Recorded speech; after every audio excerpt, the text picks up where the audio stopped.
Hi, this is Steph with Belladonna Dyes, and today we're going to make a deep orange heart.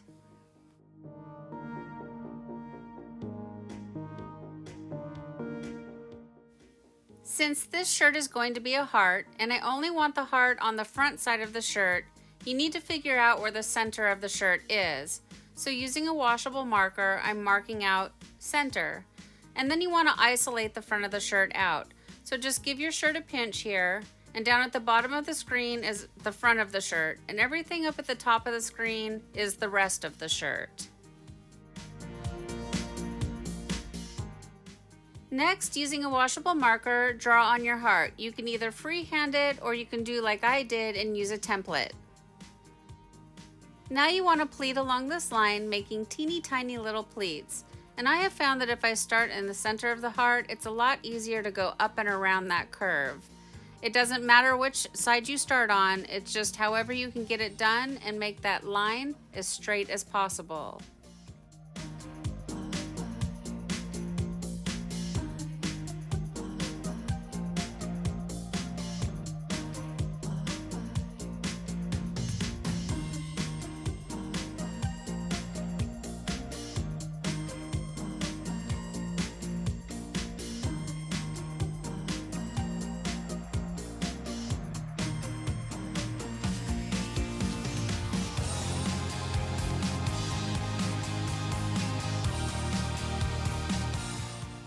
To get that nice deep V in the center of your heart, this little tiny little bit, you really want to make sure that you get it pleated up and tucked in really nicely.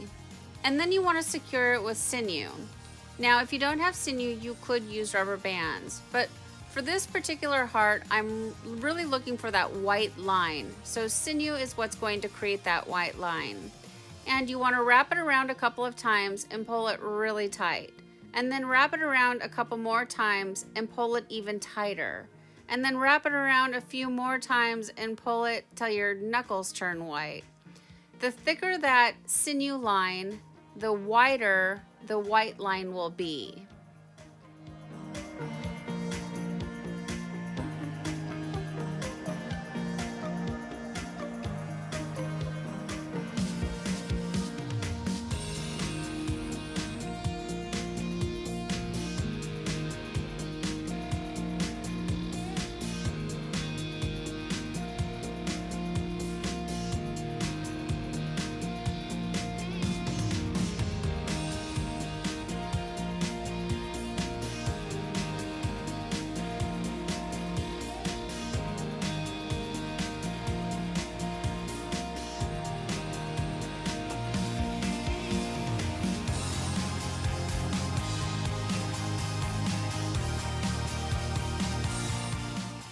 So now that we have our heart done, we want to do something with the rest of the shirt. You could do a scrunch, but for this particular shirt, I'm doing some pleats. And when it comes to the sleeve area, I'm never really quite sure what to do with it, so you just play around with it and work it out. Now, this is going to be a deep orange shirt, and so I'm only using one color, and it's not going to be super exciting, but you could use as many colors as you want and make it really beautiful.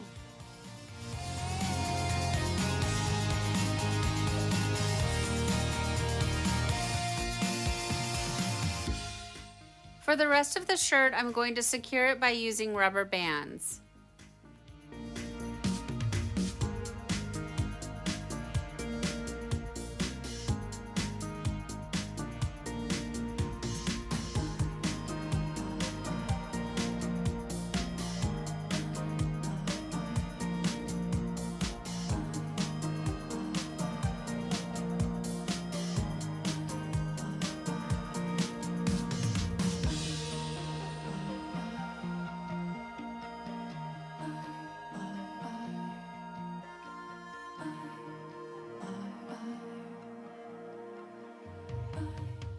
Like I had mentioned, the sleeves just get in the way, so just try to incorporate them into the pattern the best that you can.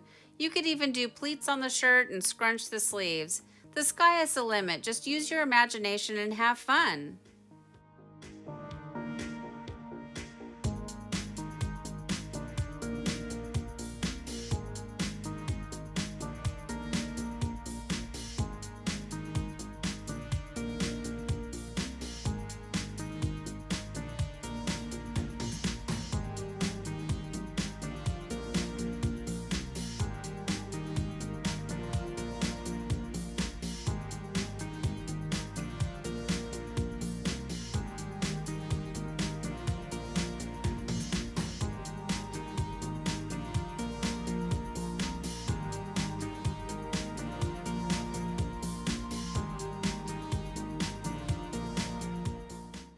So now it's time to add the dye, and for this particular project it's going to be an Incline ice dye.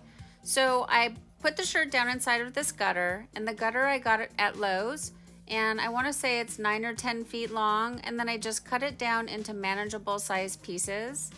So I've placed the shirt down inside that gutter, and then I have one end of it sticking up and out of the tote, and that's what's going to create that incline.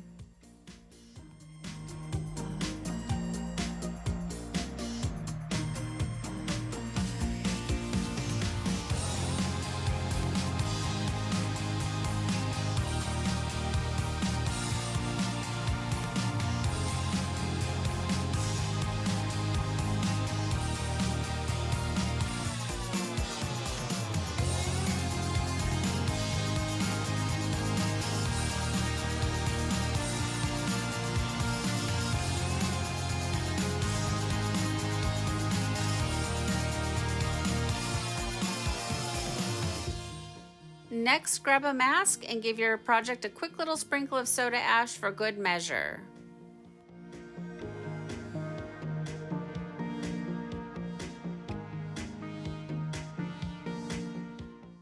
You may have noticed that the shirt is no longer at an incline. I have found that when adding the ice, it's a lot easier if it's laying flat. The ice just has a tendency to want to roll downhill, knocking all the dye off. And it's also a good idea to wear gloves. And I don't know why I'm on this kick of not putting my gloves on, but maybe it's because I'm not going anywhere. The dye is not going to hurt you. But if you don't want to go out into public having dye all over your hands, just put on your gloves.